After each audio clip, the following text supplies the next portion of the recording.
Were you surprised by the speed and physicality of League One? The Championship is one of the toughest, most unforgiving leagues in the planet. It's like Squid Game in football boots. Do you have any idea of what you're braced to expect? I do, because we played in the National League. I don't know what's harder to get out of than that. It felt like we were trying to get out of a gulag or something. I don't know. I mean, that whole team, I still talk to all those. The players that have gone, I still talk to. I mean, Luke Young. Many of them have still got the homemade shivs that you told them to put up their anus. That was your advice. Yeah, I never said anus. I said prison wallet. But still, yes, this is going to be a big deal. And I do think that it makes it exciting for the league. Tom Brady's Birmingham, Tom Wagner, of course, let's not leave him out of the equation. Losing to Tom Brady didn't feel good, but also you lost to Tom Brady at sports. Okay. Beating Tom Brady, though, that would feel, I don't know how that would feel. That might change me. For childhood McElhenney, beating Tom Brady at sports would be ... Can you complete that sentence? I don't know. I think it would be a close second to being knighted while wearing a Philadelphia Eagles uniform, including pads and helmet, and then being allowed to go out there and take a snap. He would look like one of those, the stress toys you squeeze and the eyes come, like that's what I think. I don't know. But Tom also understands, and Tom Wagner, they've got a great organization up there. I mean, they finished with 111 points, I think. Yeah, and I think they were disappointed with that haul. They projected higher, but what the supercomputers know? Because last year, Opta predicted Wrexham would finish 20th out of the 24 teams in League One. I think you were given just a 0.02% chance of promotion. AI can make my dog look like a Studio Ghibli character, but it doesn't know ball. So, Ryan, what's your gut telling you about this season? What honestly, no one's watching this. What are your expectations? My expectations are to go for it. We will maintain the best dressing room in the sport, in any sport, and that we will go into it.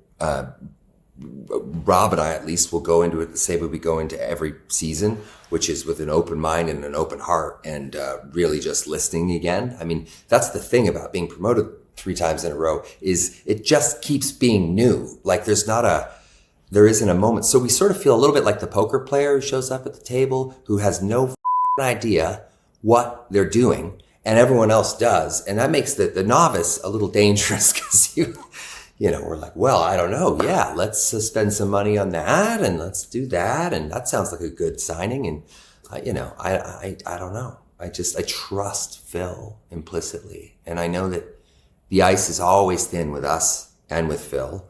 And with, anyone in a leadership position over there. But, and I respect it, but yeah.